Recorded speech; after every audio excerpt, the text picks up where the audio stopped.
This is the QUEENTY Tabletop Air Purifier. The company sent this to me so I could check it out.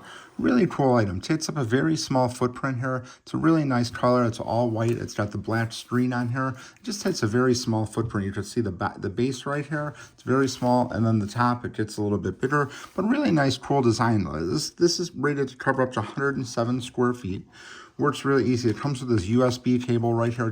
They give you the charging cable right here, and then you just have the USB on this side to plug it in. You could either plug it in through a charging block or any USB power supply, but just plug it in, and then just powers up right here in the back. Power.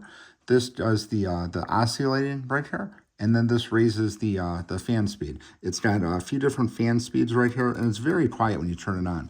And then this locks it into place, and this unlocks it into place. So you got two different modes right here, lock and unlock. So basically, you're just going to put it right here. It's going to just oscillate. You could do it however you want. It's got 360-degree rotating ability, or you could lock it in to go whichever way you want. But overall, very nice item right here. Like I said, it's rated up to cover 107 square feet, and it's rated to remove 99.97% of dust from the area. So definitely want to check this out. Again, it's the QUEENTY Tabletop Air Purifier.